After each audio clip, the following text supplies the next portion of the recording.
We all have thoughts that just pop into our head all the time.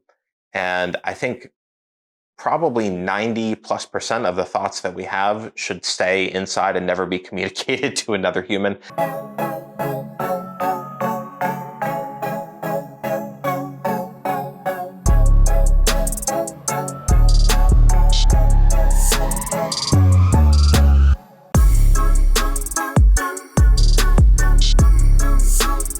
Hi, I'm John Cox, and this is Vagabond Vox.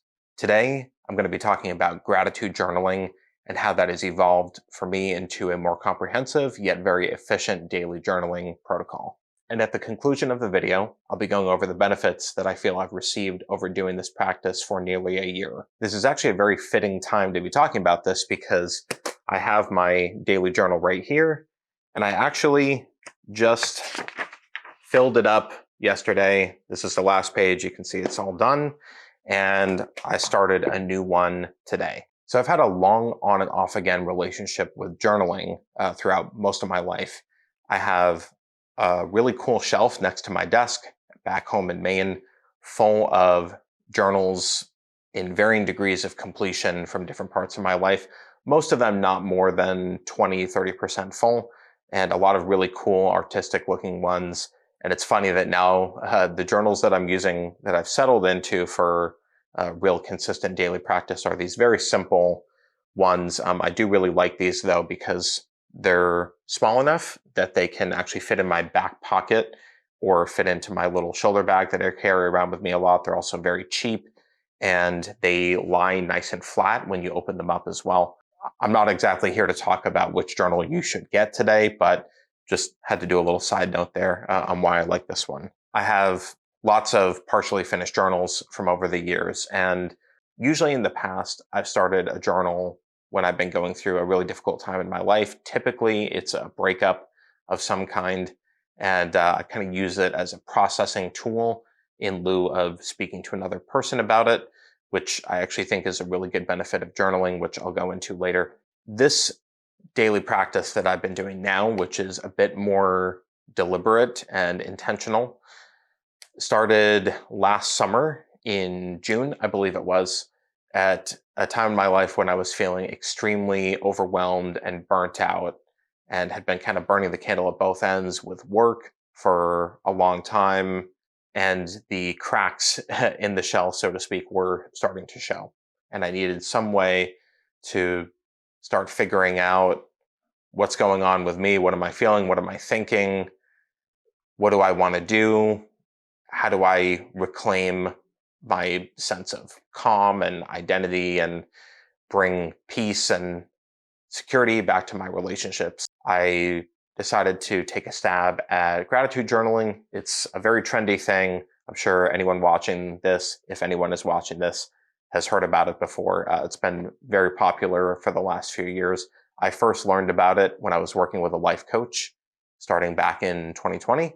And I dabbled in it then. I didn't really take it super seriously though, but I decided last summer I needed to try something. So before I get into the specific protocols that I've done over the last year for journaling, I want to talk about some of the benefits and uses of journaling in a bit more of a philosophical way. I think one of the best uses for journaling is a way to process your thoughts and feelings in a way that does not ruin or affect in any way any of your relationships with other humans. We all go through times in our lives when, now I'm fiddling with a pen. We all go through times in our lives that are very stressful, and we have periods of nervous system arousal when your fight or flight's getting triggered, your blood pressure's up, your heart rate's up, and this state of being, both mental and physical, kind of puts a filter on your thoughts and reactions and emotions and the words and stories that you tell yourself that you may choose to tell other people as well, in sort of a reactive, word vomity kind of a way. My experience in the past has been that this can really have a negative effect on some of your relationships And that can also have a negative reflect with your relationship with yourself in terms of being regretful of the words that you said to people or oversharing with people. And then you sort of feel like, oh man, I really wish that I kept that to myself, kind of a thing. I've gone through quite a lot of that over the last several years. But the journal can be sort of a pressure release valve. So when you've got all that internal emotion and feeling building up inside of you, and you need to get some of that out of your body and mind rather than uh, rather than creating a collateral damage situation with someone in your life, you can just start writing the words down. And that really, at least for me, really helps get that out and sort of relieve some of that pressure. And sometimes even just writing the words down can give you a bit of perspective and clarity on how ridiculous the thoughts that you have are when you're extremely upset or anxious about something. Because in your head, you're disaster setting, you're thinking about all these different weird negative scenarios that don't even exist in reality and trying to overinterpret things that people said or did, or that they didn't say or didn't do, and what that means. And then when you start writing stuff down, you can kind of look at it and be like, this seems slightly crazy. And I don't mean to say crazy in an expression of self-judgment or anything like that. We all have thoughts that just pop into our head all the time. And I think probably 90+% of the thoughts that we have should stay inside and never be communicated to another human, unless it's your therapist and you have one. That's also a great person or a great source or outlet for externalizing and processing outside of a journal. But if you don't have a therapist, you can use a journal. Or if you have a therapist, you can still journal anyways. They may encourage that. So to go into a bit more detail about what was going on with me last summer when I decided to start doing the journaling. Like I said, I had been burning the candle at both ends for quite some time. And I was starting to see an evolution over time where it seemed like every interaction I was having with another person was combative or negative in some way. And there was sort of a greater objective third party part of my perception that sort of saw that, sort of like outside of myself, saw that, hey, John, I don't know if you noticed, but every time you talk to someone, it feels like a fight or it feels like there's friction. We know that we're the common denominator here, so we need to do some reflection and figure out what's going on. And I basically figured out that I was giving everything I had emotionally and mentally to work to a point where not only did I have nothing left for my family and for my friends and for myself, but I was not having adequate time to recharge to even give the best of myself to work. So it started just being negative, negative, negative all the time. And another side effect of doing this is I got really, really out of touch with myself and my feelings and emotions, other than just sort of being a bit irritated and annoyed all the time, but sort of avoiding reflecting on why that is and how that was affecting me.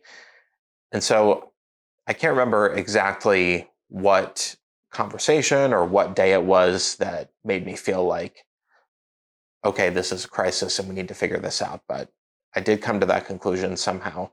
And I decided that I needed to look at my mental health and approach it sort of almost like in the way that one might approach a physical fitness regime. I was feeling that I need to find something to do and a certain amount of time every day to exercise my mind, to invest my time and effort into my mental health.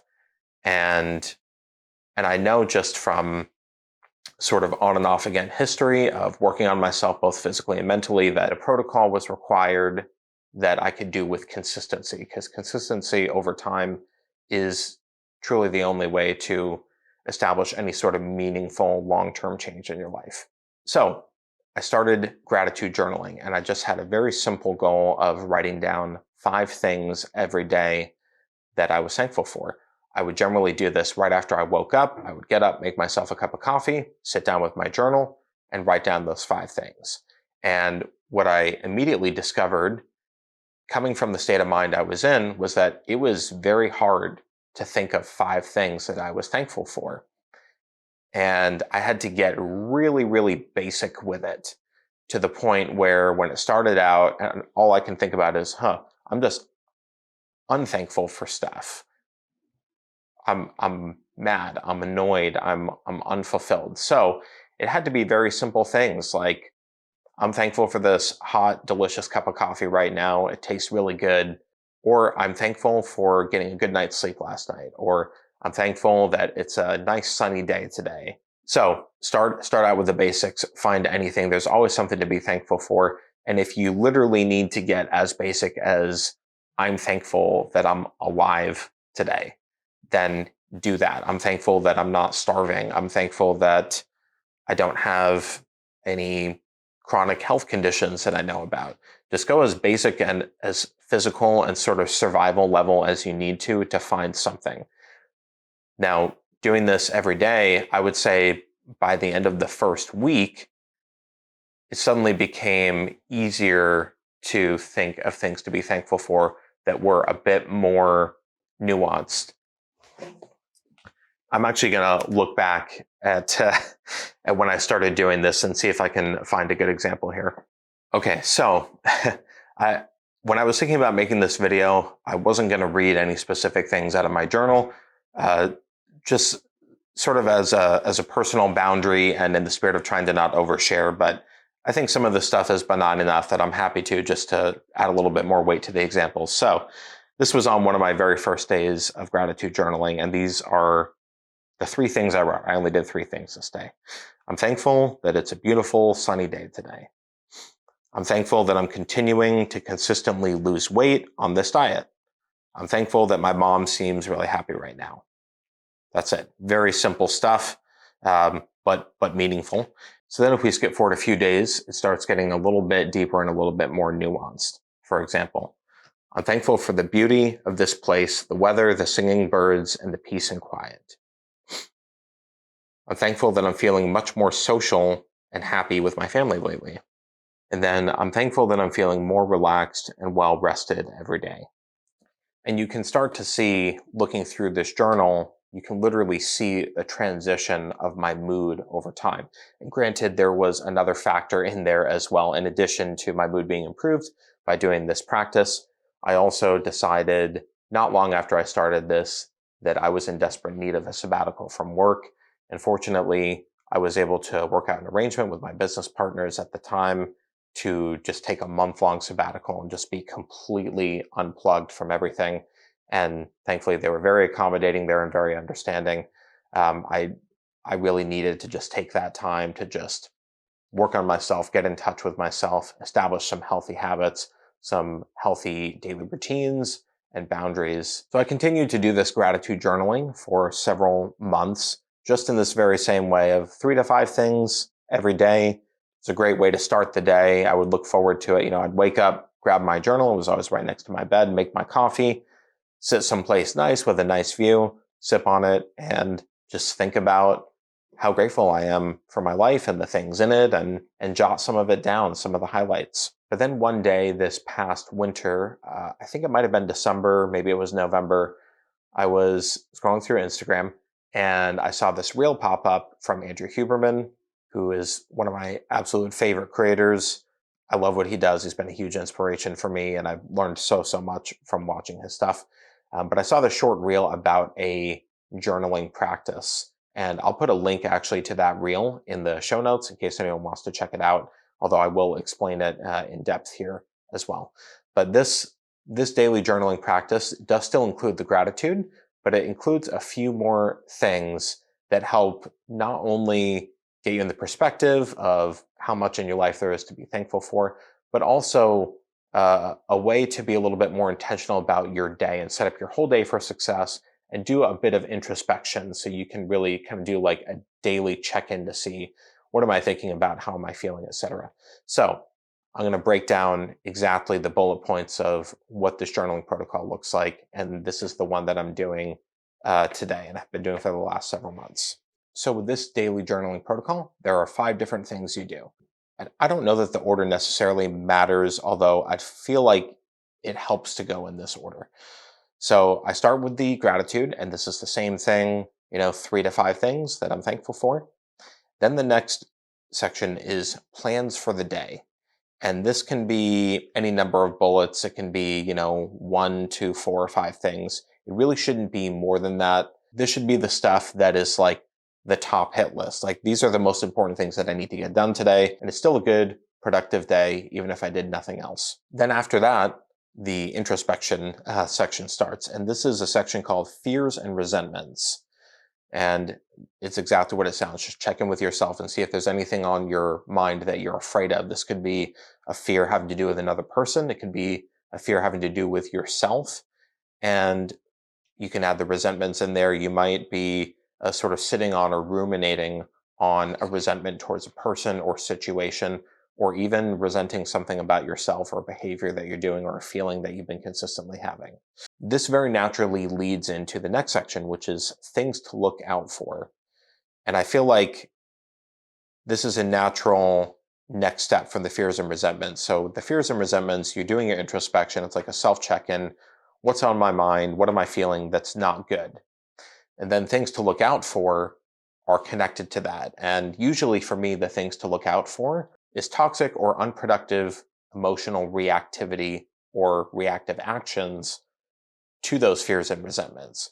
So for example, if one of my fears and resentments is, oh, this person I know is trying to screw me over on this situation, something to look out for might be, hey, make sure that I'm not overanalyzing this person's thoughts and behaviors. Make sure I'm looking at it more objectively. Or things to look out for. Don't be overly reactive to my feelings about this when I talk to this person, because then we might say something that we regret and then actually make the situation worse. And then the final section is things to strive for. This is sort of the last piece of the puzzle for the introspective section. So we have the fears and resentments, we have the things to look out for, we have the things to strive for. So the fears and resentments might be, I'm afraid that someone is trying to screw me over in a situation. Things to look out for, me being overly reactive or overanalyzing everything this person says or does in a way that sort of fits that negative narrative. Things to strive for, that could sort of connect to this would be to be more present, to be more calm, to be more objective. And that's it. Those are the 5 things. So again, that's the gratitude, plans for the day, fears and resentments, things to look out for, and things to strive for. And this is what I've done every morning now since, like I said, sometime in December or perhaps November. And this is so great because it's a comprehensive self-check-in of the positive, the negative, and it's your hit list for the day of the most productive things that you want to get done. And this has been such a great thing. It usually takes me about 5 to 10 minutes. Once again, I do this in the morning over my coffee. That way I can kind of set myself up for the day with my plan and just with my mental health and my self-check-in. All right, so now after going over a little bit of my history of journaling and my last almost a year of my daily practice and how that's evolved over time into the current protocol, I would now love to go over my results and sort of reflection on doing this and what this has done for me, what the benefits have been. So the first result is I feel that I've gotten better at controlling my emotions, especially in my interactions with other people. And this could almost sound like I'm trying to just be flat around other people, which I'm certainly not. But I do have a history of really sort of wearing my heart on my sleeve and just being, heart forward, very, very reactive in all my interactions, both positively and negatively. And I feel that this practice of journaling and introspection has helped me just be a little bit more controlled and to be a little bit more intentional with what I say to people, what parts of myself that I share, and how I respond when they speak to me as well. I'm a little bit more comfortable with taking a bit more time to think before I respond and to allowing room to breathe or to sort of revisit a conversation or a topic later after I've had some time to reflect on it a bit more. The second result is that I feel that I've been able to become a bit more calm and present in my relationships. I know that might sound sort of similar to the first result, but I mean a slightly different thing when I talk about calm and present. So this isn't just about being non-reactive, but this is about, I suppose, getting better at paying attention and noticing what people are saying and being better able to take what they're saying at face value rather than just hearing something and immediately interpreting it into what might this mean? What does this mean to me? What does it mean about me? You'll notice there's a lot of me's in there. And I feel that I've gotten a bit better at listening to people speak and thinking about them and what it means for them. The third result is a sort of increase in self-confidence at my mental capacity and mental ability. And I don't mean that this has made me feel like I have a higher IQ or more intelligent or superior cognitively in relation to anyone else, but just in relation to myself. Much in the same way that, when you start going to the gym and exercising daily, it doesn't take too long before you start feeling a sense of confidence and control over your own body because you work on it. You sort of push it to a limit and pressure test it so that you can get more control over it and more strength. It's the same thing with your mind, at least for me with doing this practice. It's like going to the gym every day, but for my brain and for my emotions, where I'm forcing it into a daily routine with consistency over time. That's making me more introspective and more perceptive and more present. And this has given me more confidence in sort of the control over my own mind and internal narrative and emotions. This practice has also helped me be far less reactive, especially negatively reactive in both my personal and professional life.